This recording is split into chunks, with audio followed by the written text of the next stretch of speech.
வணக்கம் நேர்களே, இது ஷர்மிளா டாக்கீஸ். நான் உங்கள் டாக்டர் ஷர்மிளா. இன்னைக்கு நம்மளோட சிறப்பு விருந்தினரா இணைஞ்சிருக்கிறாரு திராவிட சிந்தனையாளர், எழுத்தாளர் திரு டான் அசோக் அவர்கள். வணக்கம் தோழர்.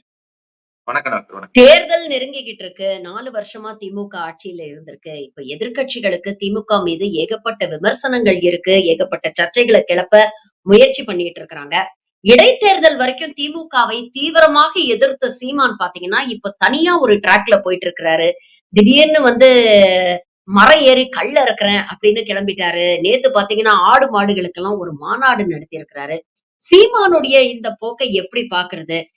மெயின் ஸ்ட்ரீம் பாலிடிக்ஸ்ல இருந்து நம்மளா கௌரவமா ஒதுங்கிக்கிறது தான் நமக்கு நல்லது. அதனால நமக்காக ஒரு தனி ரூட்ட போட்டுப்போம் அப்படின்னு நினைச்சு இப்படி ஒரு முயற்சியில இறங்கி இருக்கிறாரா? இல்ல இந்த இருதுருவ அரசியல் இல்ல மும்முனை போட்டியில மத்தவங்க எல்லாம் நம்மள கவனிக்க மாட்டேங்கிறாங்க. சோ நம்ம பக்கம் ஏதாவது ஒரு கவனி ஈர்ப்பு நம்ம செய்யணும் அப்படிங்கிறதுக்காக இந்த முயற்சியை கையில எடுத்திருக்காரு. இல்ல இது அவருக்கு ஏற்பட்டு இருக்கிற ஒரு மிகப்பெரிய ஆரோக்கியமான மனமாற்றமா தான் நான் பார்க்கிறேன். ரொம்ப ரொம்ப பாசிட்டிவா பார்க்கிறேன்.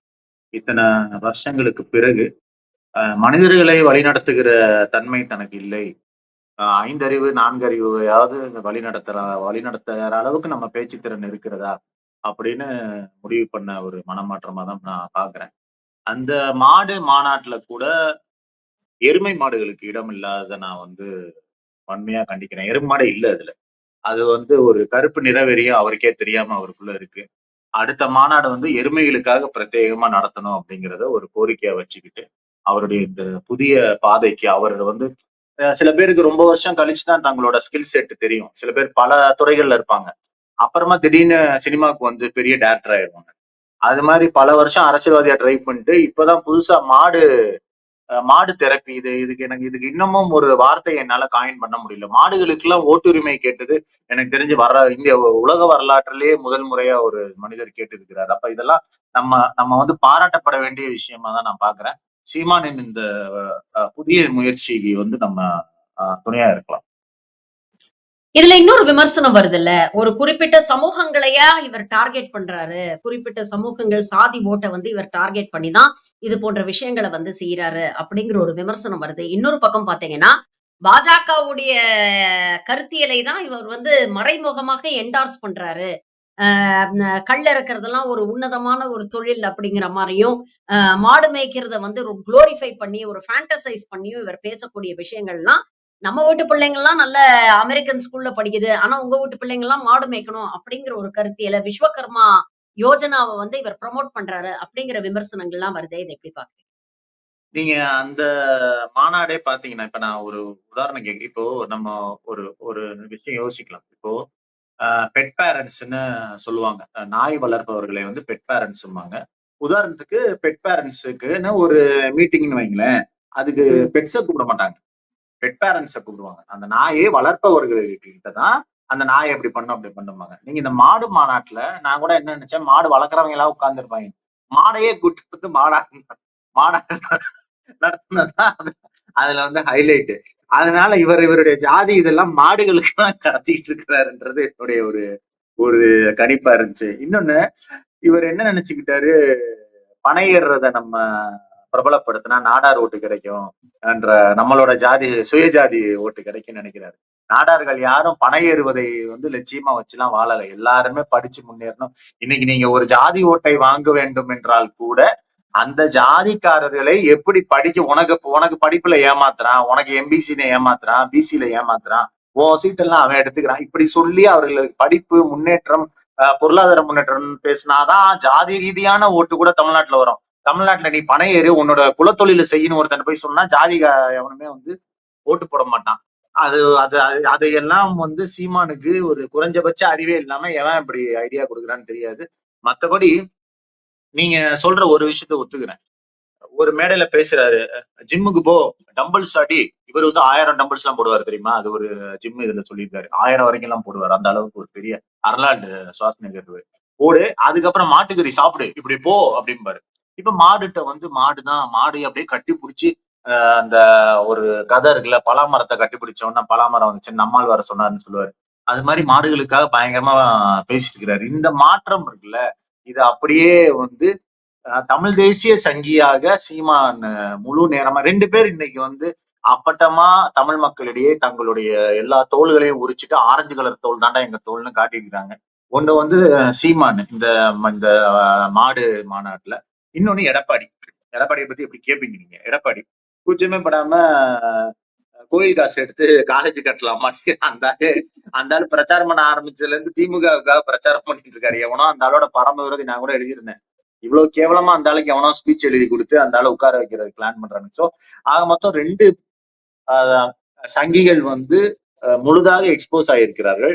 3வது சங்கி, புது சங்கி ஒண்ணு இருக்குது. அது பிரச்சாரம் ஆரம்பிக்கிறப்ப அதுவும் எக்ஸ்போஸ் ஆகும் அப்படின்னு நான் ரொம்ப ஆவலோட காத்துட்டு இருக்கேன். ஆஹ் ஒவ்வொரு தேர்தலுமே திமுக வர்சஸ் அதிமுக அப்படின்னு இருந்தாலும் தொடர்ந்து நாம் தமிழர் கட்சிக்கு ஒரு கன்சிஸ்டன்டா ஒரு ஓட் பேங்க் இருந்தது. காலப்போக்குல அது கன்சிஸ்டன்டா இம்ப்ரூவ் பண்ணி இன்னைக்கு அங்கீகாரம் வரைக்கும் அவர் கொண்டு வந்திருக்கிறாரு அப்படிங்கறத பாக்குறோம். இந்த ஓட் பேங்க் வளருதோ இல்லையோ கான்ஸ்டன்டா அந்த ஒரு ஒவ்வொரு எலெக்ஷனுக்கும் அவருக்கு வந்து ஒரு 3வது இடத்தையோ 4வது இடத்தையோ பெற்று தந்த ஒரு ஓட் பேங்காக இருக்கு. இன்னைக்கு நிறைய நாம் தமிழர் கட்சியில இருக்கக்கூடிய நிர்வாகிகளே வந்து கொத்து கொத்தாக வெளியேறக்கூடிய அவலங்களை நம்ம பாக்குறோம். என்னைக்கு வந்து இவர் வந்து ஈழ அரசியல்ல எக்ஸ்போஸ் ஆனாரோ, என்னைக்கு பெரியாரை எதிர்த்து பேசினாரோ, அன்னைக்கு கட்சியில இருக்கிறவங்களே வந்து வெளியேற ஆரம்பிச்சாங்க. இந்த வரக்கூடிய எலெக்ஷன்ல வந்து நாதாகாவுடைய ஓட் பேங்க் அப்படியே இருக்குமா? உண்மையிலே யார் வந்து இவங்களுக்கு தொடர்ந்து இந்த மாதிரி கன்சிஸ்டன்டா ஓட்டு போடுறவங்க? அவங்க எல்லாம் இங்க இருப்பாங்களா? இல்ல வேற ஏதாவது இவரை விட அட்ராக்டிவா ஒரு ஆப்ஷன் இருக்குன்னு அங்க போறதுக்கான வாய்ப்புகள்?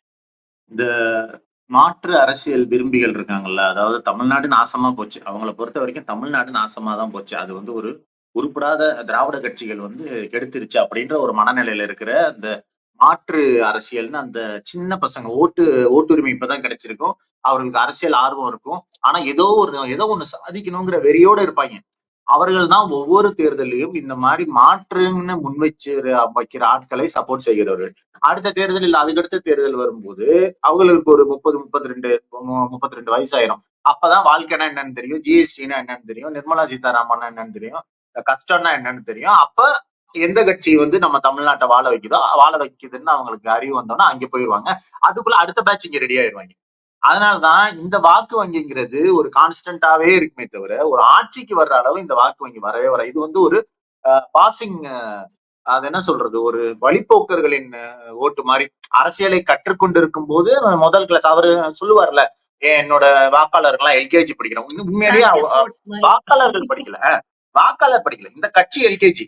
அரசியலில் பாடம் கற்பவர்கள் இந்த கட்சி எல்கேஜி. இந்த மாதிரி கட்சி மாற்ற அவங்க இங்க ஓட்டு போட்டு அறிவு வர்றப்ப காலேஜுக்கு போயிருவாங்க. திமுக அந்த மாதிரி போயிருவாங்க. இதுதான் இப்ப சீமானுக்கு இருக்கிற மிகப்பெரிய சவால். சீமானின் இந்த பைத்தியக்காரத்தனம். ராட்சசன்ல ஒரு டைலாக் வரும்ல, நீங்க இத பண்ணீங்கன்னா அந்த சீரியல் கில்லரோட நிலை தடுமாறும், பைத்தியகாரத்தனமா ஏதோ செய்ய ஆரம்பிப்பாங்க. அது போல விஜய் அரசியலுக்கு வந்தது சீமான அறப்பைத்தியமா இருந்த சீமான முழு பைத்தியமா ஆக்குன ஒரு மிகப்பெரிய செயலாக நான் பாக்குறேன். அவர் வந்து ஏன்னா அவருக்கு நல்லா தெரியுது, விஜய் வந்து அதிமுக திமுக ஓட்டுகளை எடுப்பதை விட மொத்தமா கவ்வ போறது நாம் தமிழர் தற்கொலைகளின் ஓட்டை தான். ஏற்கனவே முக்காவாசி பேர் இங்க போயிட்டாங்க. அதுதான் சீமானுடைய மிகப்பெரிய பலம்.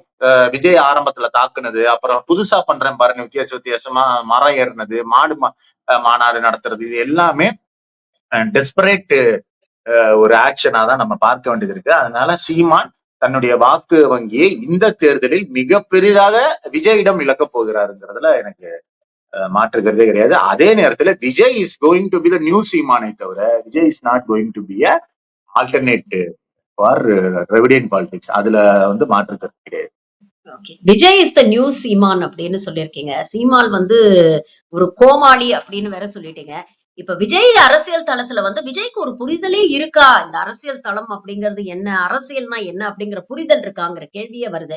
ஏன்னா அவரை பார்க்க வந்து நிறைய ரசிகர் கூட்டம் கூடுது அப்படிங்கிறதுல எந்த மாற்று கருத்தும் இல்ல. ஆனா இந்த ரசிகர் கூட்டத்தை வாக்கு வங்கியாக மாற்ற இவர்கள் என்ன முயற்சி எடுத்தாரு அப்படிங்கிறது ஒரு பெரிய கேள்விக்குறியா இருக்கு. கட்சியில இருக்கக்கூடிய நிர்வாகிகளே இன்னைக்கு வந்து கிட்டத்தட்ட ஜெகதீஸ்வரன் அப்படின்னு ரீசெண்டா வந்து தாவேக்கால இருந்து வெளியில வந்தாரு. நல்ல நண்பர். அவர் நிறைய விஷயங்கள் நம்ம சேனல்லயே கூட நிறைய பேசியிருக்கிறாரு. ரொம்ப அரசியல் தெளிவு பெற்ற ஒரு நபர். அவர் வந்து அங்க கொள்கை பேசக்கூடிய இல்ல ஊடகங்கள்ல பேசக்கூடிய ஒரு ரெப்ரசன்டேட்டிவா தாவேக்கால இருந்தாரு. வெளியில வந்து அவர் கொடுத்த பேட்டியில அவர் சொல்றாரு, நான் 1½ வருஷமா கட்சியில இருந்தேன். ஆனா என்னால விஜய சந்திக்கவே முடியல. சந்திக்கிறதுக்கான வாய்ப்பு இருந்தும் என்ன சந்திக்க விடல அப்படிங்கிற ஒரு குற்றச்சாட்டு வைக்கிறாரு. முக்கியமா அ புஷி ஆனந்த், ஜான் ஆரோக்கியசாமி மேல இந்த குற்றச்சாட்டு வைக்கிறாரு. நெறைய விஷயங்கள் விஜய்க்கு தெரியாமலே நடக்குது. அவருக்கு அந்த புரிதல் இருக்கா இல்லையான்னே தெரியல. அப்படிங்கிற ஒரு குற்றச்சாட்டையும் வைக்கிறாரு. எப்படி பாக்குறீங்க? விஜய்க்கு வந்து ப்ரோகிராம் பண்ணாம பேச வைக்க முடியாது. கையில பேப்பர் இல்லாமையோ, எழுதி குடுக்காமையோ, விஜய் வந்து ஒரு பிரஸ் மீட்ல திடீர்னு யாரும் இல்லாம, தனியான ஒரு விஜய்ட்ட நீங்க அரசியல பத்தி பேசுனீங்கன்னா, அவர் வந்து ஒரு தாவேக்கா பசங்க எப்படி ட்விட்டர்ல பேசுறாங்கல்ல, ஸ்பேஸ் போட்டு பேசுறாங்கல்ல, அப்ப அவங்களோட அறிவு எந்த அளவு இருக்கு? அவங்களுக்கு தெரியல அப்படி பேசக்கூடாதுன்னு. ஆனால் நம்ம பேசினா எக்ஸ்போஸ் ஆயிருவோன்ற அறிவாவது விஜய்க்கு இருக்கு. நம்மளா பேசினா எக்ஸ்போஸ் ஆயிருவோம். நம்மளோட ஒரிஜினல் அறிவு தெரிஞ்சிரும்ன்றதுனால, விஜய் வந்து நிறைய பேரை சந்திக்கிறத அவாய்ட் பண்றாரு. விஜய் வந்து எந்த அளவுக்கு இவர்கள் நான் நேத்து கூட சொல்லிட்டு இருந்தேன். விஜய் இன்னும் நிறைய மேடைகள்ல பேச பேச அவருக்குன்னு இருக்கிற அந்த அந்த ரசிகர் பட்டாளமே போகக்கூடிய வாய்ப்பு இருக்கிறது.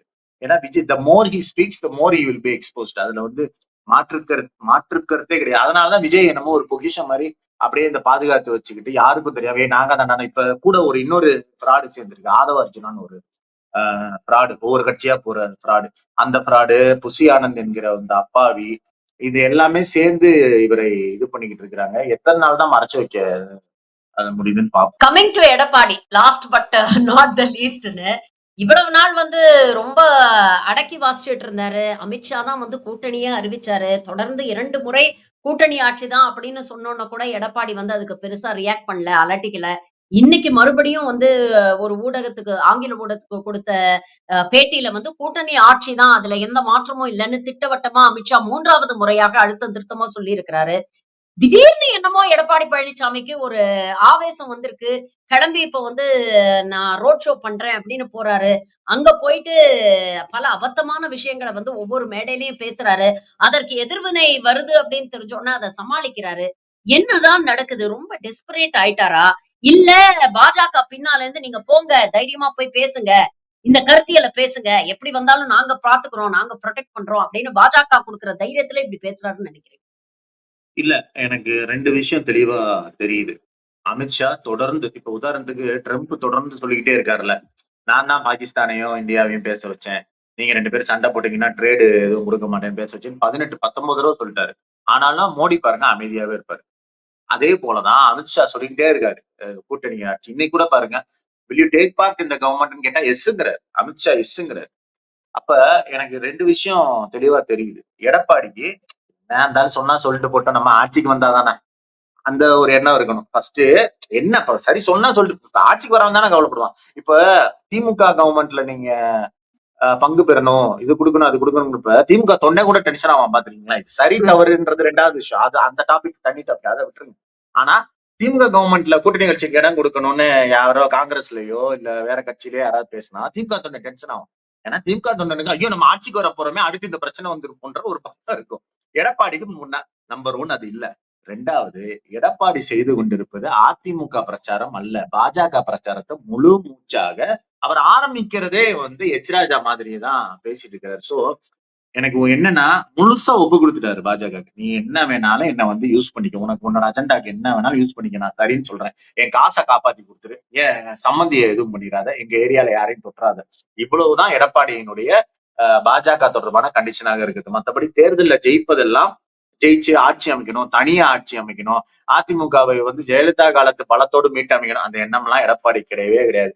தமிழகத்தை மீட்போம் என்பது கொள்ளடித்த சொத்தை மீட்போம், சம்பந்தியை காப்போம்னு இவரு சொன்னாரு. நாஞ்சில் சம்பத் சொன்னாரு. அது அது அதற்காக தான் எடப்பாடி வந்து இந்த பிரச்சாரத்தை பண்ணிட்டு இருக்கிறாரு. இதெல்லாம் தாங்கிக்கிட்டு இன்னைக்கும் பாருங்க அதை எதிர்த்துலாம் ஒண்ணுமே வராது. அமித்ஷா எஸ்ன்னு இருக்காரு. அதை எதிர்த்துலாம் ஒண்ணுமே வராது. அமைதியா தான் போவாரு. இல்லைன்னா பல்ல கட்டுவாரு. அவர் தான் ஒரு பேட்டியில சொல்றாரு, முதல்வர்லாம் டெல்லியில தானங்க ஏற்பாடு பண்ணுவாங்கன்னு சொல்றாரு. அப்புறம் இதுக்கு மேல என்ன அசிங்கம் வேண்டு கிடக்கு. ஆனா என்ன இதுல ஒரு வேதனைக்குரிய விஷயம் என்னன்னா, அதிமுகவை நமது கண் முன்னால் பாஜக விழுங்கிக் கொண்டிருக்கிறது. ஒரு மலைப்பாம்பு ஒரு எலியை முழுங்குவது போல அதிமுகவை கண் முன்னாடி பாஜக வந்து விழுங்கிக் கொண்டிருக்கிறது. நயனா நாகேந்திரன் சொல்றாரு அந்த கூட்டத்துல, அதிமுக கொடியை விட பாஜக கொடி தான் அதிகமா இருக்கணும். இது வந்து ஒரு கூட்டணியா? இது இப்படி எங்கேயாவது கூட்டணி கட்சிகள் பேசி பார்த்திருக்கீங்களா? அந்த கூட்டணியோட நம்ம கட்சி தான் அதிகம் இருக்கணும்னு இது ஒரு அசிங்கமான 2 ஆபாசங்கள் சேர்ந்த ஒரு அசிங்கமான ஒரு கூட்டணி. ஆனால் கண் முன்னாடி தெரியுது அதிமுகவை பாஜக விலங்கி கொண்டு இருக்கிறது. அதிமுக தொண்டர்கள் அதிமுகவை காப்பாத்தணும்னு நினைச்சாங்கன்னா அவங்களுடைய முதல் நம்பர் 1 எதிரி எடப்பாடி. ஏன்னா அந்த விழுங்குவதற்கு ஃபெசிலிட்டேட் பண்ணி கொடுக்கறதே எடப்பாடி தாங்கிறது தான் நம்ம கண் முன்னாடி நடந்து கொண்டிருக்கிற ஒரு அசிங்கம். இந்த 3 பொம்மைகளோட கயிறும் அமித்ஷா கையில இருக்கு அப்படின்னு நாம எடுத்துக்கலாமா? இவங்க எல்லாரையுமே ஆட்டி வைக்கிறது டெல்லியில இருந்து அமித்ஷா தான் பண்ணிக்கிட்டு இருக்கிறாருன்னு அவருடைய கணக்கு என்னவாக இருக்கும்னு நினைக்கிறீங்க? நிச்சயமா அதுதான், வேற ஒண்ணுமே இல்ல. தமிழ்நாட்டை பொறுத்தவரை திமுகவை வீழ்த்தினாதான் தமிழ்நாட்டை டச் பண்ண முடியும். நீங்க ஒரு வைரஸ் உள்ள போன லேப்டாப்குள்ள ஒரு வைரஸ் உள்ள போனா என்ன பண்ணும்? அங்க இருக்க ஆன்டி வைரஸ அன்இன்ஸ்டால் பண்ணணும். இப்ப ஆன்டி வைரஸ் மாதிரி தமிழ்நாட்டில் இருந்து பிஜேபிங்கிற வைரஸை குவாரண்டைன் பண்ணி கொண்டு இருப்பது, வெளியில் நிறுத்தி கொண்டு இருப்பது திமுக. அதனாலதான் திமுக நீங்க ரொம்ப அழகா ஒரு பேர் வச்சார்ல, ஓரணின்னு எல்லோரும்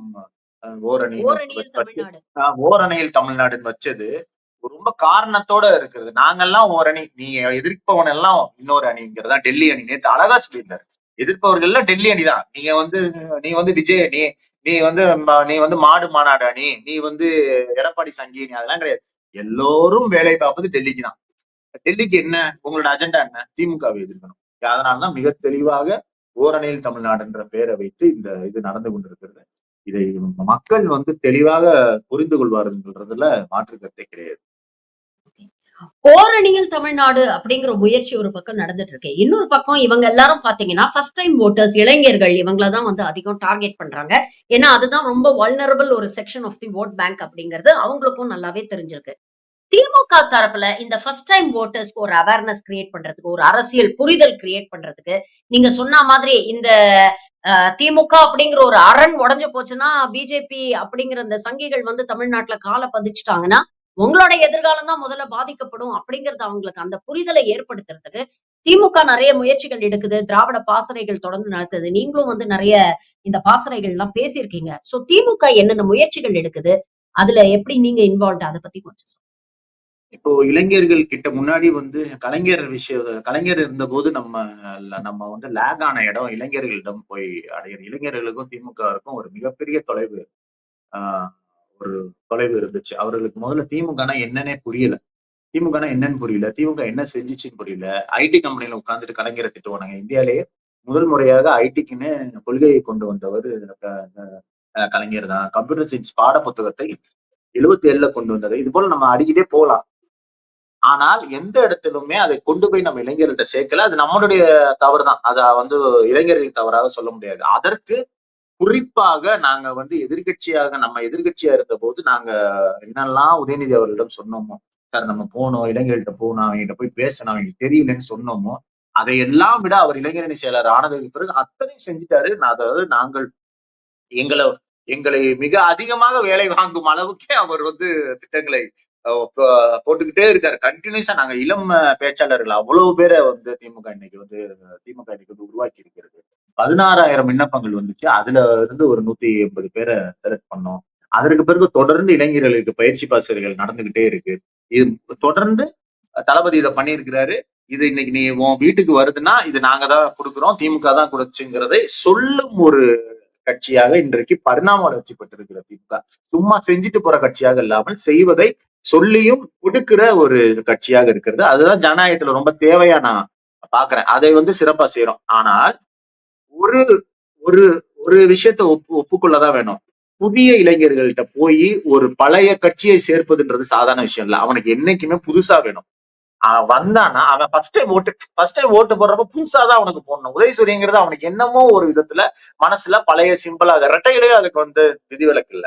அதனாலதான் அவனை ஒட்டுமொத்தமா திராவிட பாஜக ஏன் அந்த இதை திருப்பி சொல்றான்னா, பழைய கட்சினாலே கெட்ட கட்சின்ற ஒரு பிம்பத்தை புது இளைஞர்களிடம் ஏற்கனவே உருவாக்கி வைத்திருப்பார்கள். அதை உடைச்சிட்டு உள்ள போய் இல்லடா நீ வாடா, இது பழைய கட்சி இல்ல, புதுமையான என்றைக்குமே ஆரம்பிச்சு பழசா இருந்தாலும் செயல்பாட்டில் புதுமையை இன்றைக்கும் வச்சிருக்க ஒரே கட்சி திமுக மட்டும்தான்றது அவனுக்கு சொல்றது கடினமா தான் இருக்கு. அதனால என்னதான் நம்ம பேசினாலும் நீங்க இந்த டெட்டால விளம்பரத்துல போடுவான்ல, நீங்க என்ன விளம்பரம் பண்ணாலும் ஒரு கிருமி ஆடிட்டு இருக்கும், 2 கிருமி ஆடிட்டு இருக்கும். இந்த உதாரணம் நான் நிறைய இடத்துல சொல்லியிருக்கேன். அந்த 2, 3 கிருமி சீமானுக்கும் விஜய் போன்ற புது கட்சிகளுக்கும் போறதை தவிர்க்கவே முடியாது. ஆனால் நம்ம அதுல எவ்வளவு நம்ம அந்த புதிய இளைஞர்களை எடுக்கிறோம் அப்படிங்கறதுதான் நமக்கு இருக்கிற பெரிய சவால். அதில் பழைய திமுகவுடன் ஒப்பிடும்போது இந்த புதிய திமுக துணை முதல்வர் தலைமையில செயல்படுகிற இந்த இளைஞர் திமுக வந்து மிகப்பெரிய அளவுல வேலை செய்து கொண்டிருக்கிறது, வெற்றியும் பெற்றிருக்கிறதுல மாற்று கருத்து கிடையாது.